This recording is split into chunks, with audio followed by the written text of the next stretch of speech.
All right நண்பா. So WWE fans ஆகிய நம்ம எல்லாருக்குமே தெரியும் இந்த ராயல் ரம்பிள் வந்து எவ்வளோ மேசிவாக இருக்க போகுது, எத்தனை பிக் ஸ்டார்ஸ்லாம் வந்து இந்த ராயல் ரம்பிள் இருக்க போகிறாங்க. அண்ட் ஆல்ரெடி நம்ம வந்து பார்த்துட்டோம், ஜான்சனா தன்னை கன்ஃபார்ம் பண்ணிட்டாரு ரம்பிளுக்காக, ரோமன் கன்ஃபார்ம் பண்ணிட்டாரு.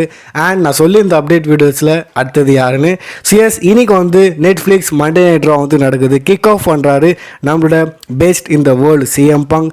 And first of all CM Punk வந்து தேங்க்ஸ் பண்ணுறாரு ஆடியன்ஸை. ஏன் தேங்க்ஸ் பண்ணுறாங்கன்னா, ஐ மீன் உங்கள் எல்லாருக்குமே தெரியும், யூஎஸ்ஏல பார்த்தா லாஸ் ஏஞ்சலஸ் நடக்கிற ஃபயர் எட்டுக்குது, வேறு லெவலில் பார்த்தோன்னா ஃபயர் வந்து போயின்னு இருக்குது. அண்ட் மற்ற இடம்லாம் பார்த்தோன்னா அவங்களாம் கூட ஹெல்ப் பண்ணுறாங்க. ஸோ அதுதான் பார்த்தோன்னா இங்கே தேங்க்ஸ் பண்ணுறாரு. ஸோ நாங்கள் எல்லாத்தையும் வந்து கேட்டுன்னு இருக்கோம், உங்களோட நீங்கள் பேசுகிறது, இந்த டாபிக் பற்றி பேசுகிறது, ஸோ அது எல்லாத்தையும் நாங்கள் வந்து கேட்டுன்னு இருக்கோன்ட்டு தேங்க்ஸ் பண்ணுறாரு. ஃபேன்ஸை, கனடாவை எல்லாரையும் பார்த்தோன்னா தேங்க்ஸ் பண்ணுறாரு. ஓகே, இப்போ நம்ம வந்து என்டர்டெயின்மெண்ட் போர்ஷனுக்கு வரும். ஸோ அடுத்தது வந்து ராயல் ரம்பிள் நடக்க போகுது. என்னோடய ஃபஸ்ட்டு ராயல் ரம்பிள் மேட்ச்சில் நான் வந்து ஜெயிக்கலை. அண்ட் உங்கள் எல்லாருக்குமே தெரியும், அந்த ராயல் ரம்பிளுக்கு அப்புறம் இதுதான் என்னோட முதல் மேட்ச்சு. அண்ட் இந்த நெட்ஃப்ளிக்ஸில் நான் வந்து மேட்ச் பண்ணியிருந்தேன். அண்ட் கெஸ் வாட், நான் வந்து அந்த மேட்ச்சை ஜெயிச்சிருக்கேன். போன வாட்டி நான் ராயல் ரம்பிள் ஜெயிக்கலை, அப்போ நான் வந்து என்னை ஃபெயிலுன்னு நினச்சேன். என்னால் ஒன்றும் பண்ண முடியாது, மக்கள் அந்த மாதிரி என்னை வந்து பார்க்க ஆரம்பிச்சிட்டாங்க. மற்ற சூப்பர் ஸ்டாரால் அந்த லோகோ வந்து பார்க்க முடியும், ரெசல்மேனியா லோகோ இதோ இங்கே வந்து இருந்தது, என்னாலேயும் வந்து அந்த லோகோ வந்து பார்க்க முடியும். பட் இப்போது அதுக்கப்புறம் நான் வந்து செட் பேக் வச்சேன், நான் வந்து என்னோட கம்பேக் வச்சேன், நான் திரும்பி வந்து கம்பேக் பண்ணேன். கெஸ் வாட், இப்போ நான் என்ன பார்க்குறேன், நான் மேட்சை வின் பண்ணிட்டு அடுத்தது ஜான்சனா குறுக்கில் வந்துக்கிறான். ஜான்சனா வந்து அனௌன்ஸ் பண்ணிட்டாப்புல, ஸோ அவன் வந்து ராயல் ரம்பிள் வர போகிறான், ஜெயிக்க போகிறான்னு. ஸோ ஜான்சனா, உன்னை யாரும் பார்க்க முடியாதுன்னா இல்லை, நான் உன்னை பார்த்துன்னு தான் இருக்கேன். Yes John Cena, I can see you, and நான் வந்து உன்னை ராயல் ரம்பிளில் பார்க்குறேன். என் தீம் சாங் போடுங்கடான்ட்டு சிஎம் பங்க் சொல்லிட்டு போகிறாரு. பட் அவரோட தீம் சாங் வந்து போடல, அங்கே நம்மளோட செத்தோட தீம் சாங் போடுறாங்க. அண்ட் செத்து வந்து இன்டர்ஃபேர் பண்ணுறாரு நம்மளோட பங்கு. அஃப்கோர்ஸ் பங்க் அதை பார்த்த உடனே முட்டி போட்டார், என்னடா இவன் திரும்பி வந்துட்டான், நான் தான் மேட்ச் ஜெயிச்சிட்டேன்னு. பங்கு உள்ளே செத்து உள்ளே வராரு. ஆக்சுவலி பங்கு வந்து இங்கே விட்டு அந்த கார்னர் ஆண்ட போயிடுவார், திரும்பி உள்ளே வருவார். ஏன்னா செத்து கண்ணாண்ட அடிபட்டிருக்கும், அவர் பயமாக போட்டிருப்பார்ல அவரோட இது ஃபினிஷரு. ஸோ அந்த வீங்கின்னு இருக்குமா, அடிப்பட்டதை நல்லா ஸ்மைலாக பார்ப்பார், என்னடா மூஞ்சி இப்படியே இட்டுக்குதுன்னு. ஸோ உங்களுக்கே தெரியும் ரெண்டு பேரோட இது எப்படின்னு. ஸோ அந்த மாதிரி பார்த்தோன்னா அவர் வந்து ஒரு கலாய்க்கிற மாரி சிரிப்பார் செத்தோட மூஞ்சை பார்த்து. ஓகே, செத்து என்ன சொல்கிறாருன்னா, எனக்கு தெரியும் நீ வந்து என்னை பார்த்ததுக்கப்புறம் ஹாப்பியாக இருக்க மாட்டேன், you not happy after see me. ஏன்னா நான் வந்து ஆல்ரெடி சொல்லியிருந்தேன், நம்ம மேட்ச்சுக்கு முன்னாடியே நான் வந்து சொல்லியிருந்தேன், நான் மேட்ச் ஜெயிக்கிறோனோ தோக்குறோனோ இருந்தாலும் அடுத்த மண்டே நைட் ராக்கு நான் வந்து வருவேன், முன்னாடி வந்து நிற்பேன். ஸோ நான் சொன்ன மாரியே வந்து பண்ணியிருக்கேன், நான் தோத்தாலுமே வந்து முன்னாடி வந்து நின்றுருக்கேன். ஏன்னா நான் வந்து சொல்கிறது பண்ணுவேன், I am a man of word, சொல்கிறது நான் பண்ணுவேன், பண்ணலன்னா நான் ஒன்றும் உன்ன மாதிரி கிடையாதுன்னு செத்து பங்கை கலாய்க்கிறாரு. உடனே பங்கு வந்து சொல்கிறாரு, ஆனால் மேட்ச் நான் தான்ப்பா ஜெயித்தேன். தென் செத்து வந்து சொல்கிறாரு, இப்போது நான் வந்து தோத்ததால் எனக்கு என்னன்றது எனக்கு மட்டும்தான் தெரியும், நான் என் வாழ்க்கையிலேயே வந்து இவ்வளோ டிசப்பாயிண்ட் வந்து ஆனது கிடையாது, இவ்வளோ கோபமாக ஆனது கிடையாது. என் வாழ்க்கையிலே என்னோட எவ்வளோ மூமெண்ட் போயிருக்கு, நான் டைட்டில் தோற்றுருக்கேன், நான் இன்ஜுரி அது இது எல்லாத்தையுமே வந்து தாண்டி வந்திருக்கேன். பட் இது வரைக்கும் இந்தமாரி வந்து நான் அசிங்கப்பட்டது கிடையாது. ஆனால் இந்த வாட்டி அது நடந்திருக்கு.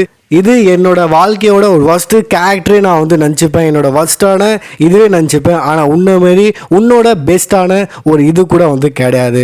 ஆக மொத்தத்தில் இங்கேயே பார்த்தோன்னா சிஎம் பங்க செத்து வந்து கலாய்க்கிறாரு. தென் செத்து வந்து சொல்கிறாரு, இப்போ என்ன நீ ராயல் ரம்பிள் வின் பண்ணலான்னு பார்க்குறேன், என்னால் எதுவுமே பண்ண முடியாதுலாம் நினச்சிடாத, என்னோட அடுத்த இதுவே வந்து அதுதான், எப்படியோ உன்னை வந்து ராயல் ரம்பிள் ஜெயிக்க விடக்கூடாது, அதுக்காக நான் வந்து ராயல் ரம்பிளில் வரேன் அண்ட் உன்னை ஜெயிக்க விட மாட்டேன். ஸோ நான் வந்து உன்னை ராயல் ரம்பிள் பார்க்குறேன் அண்ட் என் கையாலேயே வந்து அந்த ரோப்லேருந்து உன்னை தூக்கி போகிறேன் அண்ட் உன்னை நான் வந்து இந்த ரம்பிளை வந்து ஜெயிக்க விட மாட்டேன்னு வந்து சொல்லி செத்து வந்து ராயல் ரம்பிளில் வர மாதிரி வந்து கன்ஃபார்ம் பண்ணுறாரு. அண்ட் அதுக்கு உடனே கவுண்டர் அடிக்கிறாரு பங்கு, ஆமாம் உன்னால தான் வந்து என்ன பின் பண்ண முடியல, அதனால இருக்கிற ஈஸியான வழியை வந்து தேடுறல அப்படி கலாய்க்கிறாரு. தென் அங்கே வந்து நம்மளோட ட்ரூ வந்துடுறாரு. ட்ரூ வந்து என்ன சொல்கிறாருன்னா, கலாய்க்கிறாரு ஃபஸ்ட்டு ரெண்டு பேரையும்.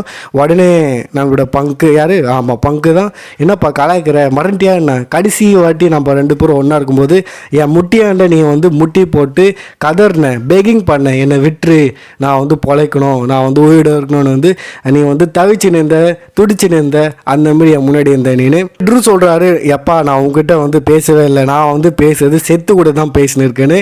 அண்ட் அவரும் அசிங்கப்பட்டு இருக்காரு. ஏன்னா இது சிஎம்முக்கு தோக்க வச்சிட்டார்ல ட்ரூவை. ஸோ அவர் வந்து நேராக பார்க்க முடியல ட்ரூவால் பங்கை. உடனே செத்து வந்தது என் கூட பேசுறியா, சரி அது பேச்சுவார்த்தைலாம் கிடையாது, உள்ளவா சண்டை போகலான்னு வந்து அவர் செம்ம கோவத்தில் இருக்காரு செத்து. தென் வந்து ட்ரூ சொல்கிறாரு, உங்கள் 2 பேருக்கும் வந்து ஒரு சிமிலாரிட்டி இருக்குது, நீங்கள் 2 பேரும் வந்து ஒரே மாரி தான். எந்த வகையிலனா நீங்கள் 2 பேர் முட்டாள் தான், ஆனால் என்ன செத்து வந்து அக்செப்ட் பண்ணி பார்ப்பல, அண்ட் பங்க் நீ வந்து அக்செப்டே பண்ண மாட்டேன். இதுதான் உங்கள் 2 பேரோட சிமிலாரிட்டி. இப்போ பங்கு ஃபயர் ஆகிறாரு, செத்து ஃபயர் ஆகிறாரு. பங்கு பொறுத்த வரைக்கும் எனக்குலாம் நான் வந்து ரொம்ப நேரம் ஆச்சு பேசின்னு தான் இருக்கேன், இனிமேல் பேச்சு கிடையாதுன்னு மைக்கை தூக்கி போகிறாரு. அங்கே செத்து வந்து மைக்கை தூக்கி போகிறாரு. 2 பேரும் வந்து ஃபயராக இருக்காங்க. அடுத்தது ட்ரூ வந்து உள்ளே போகிறாரு அண்ட் 3 பேரும் சண்டை போட போகிறாங்க நினைக்கும் போது ட்ரூ வந்து உள்ளே வரல. அங்கே அவங்க 2 பேரும் ஃபயராக இருக்காங்க. ட்ரூ என்ன சொல்கிறாருன்னா, என்னப்பா மக்களே, இப்போ என்ன நாங்கள் 3 பேரும் வந்து மோதிக்கணும் அண்ட் நீங்கள் வந்து பங்க் சேத் ட்ரூக்கான தரமான மேட்ச் பார்க்கணும், அதுதானே நான் ஏன் பண்ணணும், நான் ஏன் இதை பண்ணணும், ஏன்னா அது இதை விட எனக்கு வந்து பெரிய வேலைலாம் இருக்குது. அங்கே ஒருத்தன் ஒரு பெரிய ப்ராப்ளமாக இருக்கான், ரோமன் ரெயின்ஸ். அவனுக்கு என்ன தெரியுமா வேணும், he wants his title back, அவனுக்கு அவனோட டைட்டில் திரும்பி வேணுமா. அண்ட் அதுக்காக அவன் ராயல் ரம்பிள்லேயே வந்து வர போகிறான். ஸோ அண்ட் நீங்களும் இப்போ போக போகிறீங்களே, இப்போ என்னால் என்ன தான் பண்ண முடியும், ஒன்றும் புரியலையே. ஹே ஒரு ஐடியா, ஏன் நான் ராயல் ரம்பிளில் போகக்கூடாது, அண்ட் நான் ராயல் ரம்பிளில் போய் உங்கள் 2 பேரையும் வந்து தடுப்பேன், அவனையும் தடுப்பேன், ஏன்னா நான் ராயல் ரம்பிளில் வர போகிறேன்னு ட்ரூ வந்து கன்ஃபார்ம் பண்ணுறாரு. எஸ், அவர் பேசுகிற விதத்துலேயே கண்டுபிடிச்சிருப்பீங்க, லைட்டாக நம்மளோட ஜான்சனோட ஸ்டைல் பார்த்தா காப்பி பண்ணி ஜான்சனாவே ஒரு வகையில் கலைக்கிற மாரி அவர் வந்து பண்ணியிருக்காரு. ஸோ இன்னைக்கு நெட்ஃப்ளிக்ஸ் ராவில் so John Cena, Roman Reigns, CM Punk, Seth Rollins, true இந்த 5 பேரும் வந்து கன்ஃபார்மாக இருக்காங்க. ஸோ வேறு லெவலில் பார்த்தீங்கன்னா இந்த ராயல் ரம்பிள் இருக்க போகுது. ஏன்னா இன்னும் சில பெரிய நேம்ஸ்லாம் இருக்குது. ப்ளஸ் சர்ப்ரைஸாலாம் வந்து நம்ம எதிர்பார்க்காத மாதிரி யாருன்னா வந்துட்டாங்கன்னா இன்னும் கிராண்டாக இருக்கும். ஸோ நீங்கள் என்ன நினைக்கிறீங்க, இந்த ராயல் ரம்பிள் ட்ராமா வைஸ் சூப்பராக இருக்க போகுது, யார் ஜெயிக்க போகிறா கமெண்ட்டில்